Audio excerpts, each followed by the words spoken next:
Jim always had glaring problems, things that you could pinpoint and things like that. My problems were more self-esteem based.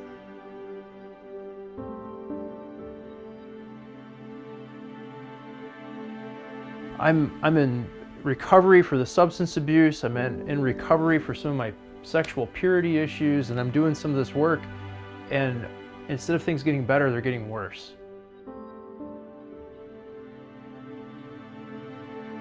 I was feeling very beat down, unappreciated. Things got worse. You know, other things came up, other issues came up, and I had just had enough at that point, and I didn't see any way that it was going to improve, so I was ready to be out. She suddenly out of nowhere just says, you know, I think maybe we need a divorce. Blew me away. So it's not like she never had reason to be angry with me or want a divorce, but yet didn't see this one coming.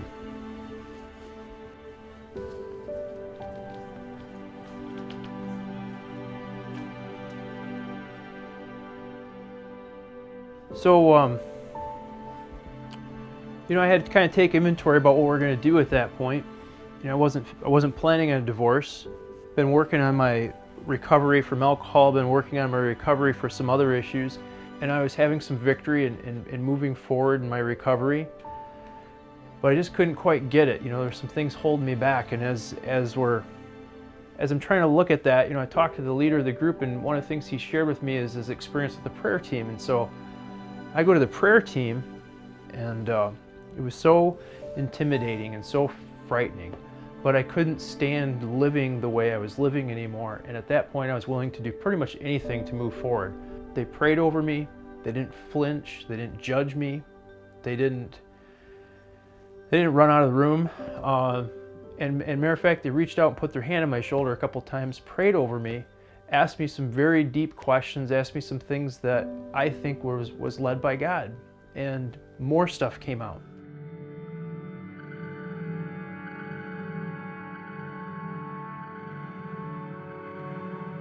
Once I left that room,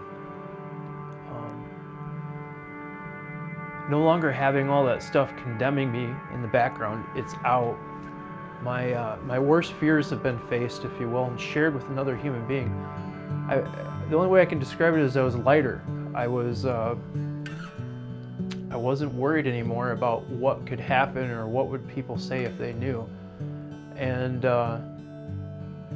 it allowed me to engage. It allowed me to pick up and start being involved in my community, to be involved with people on an individual level, to be involved in community at church and do things, and not live in fear and condemnation that I'm not worthy or that I'm not good enough or that I'm somehow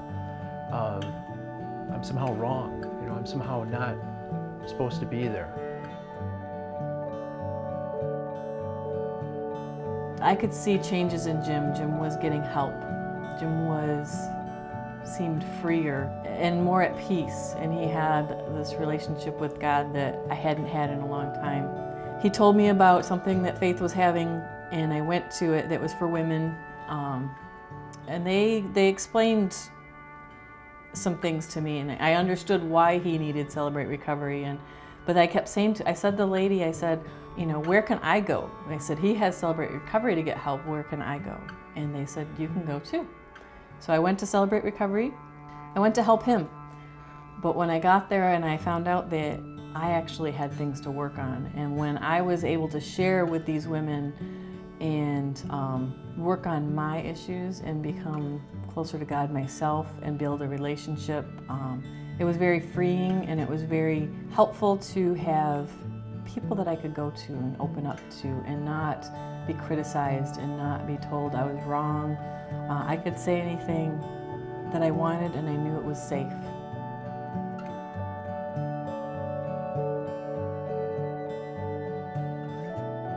It's very helpful to be able to have people that you trust, that you can open up to, that you can confess your innermost thoughts to, that you know are not going to judge you. I know that Jim is not the person that needs to fulfill me. I need God to fulfill me, and for many years I wanted him to fill me. and through confession and through groups, support and friendships, I was able to realize that you know, my relationship with Jim is better when my relationship with God is good. You know, if you're that person, you know, and if you're out there and you're a little freaked out by people being in your face, and you really aren't into this, you know, oh, let's share. You know, I get it, and there's a lot of us out there that get it, and that, you know, you're at the right place, and I would say that, you know, what you'll find is that there is a community for you where you're safe to go ahead and be who you are, and live in community. And the amazing thing is what you find is that most everybody's got some of that in them. Some are just better at hiding it.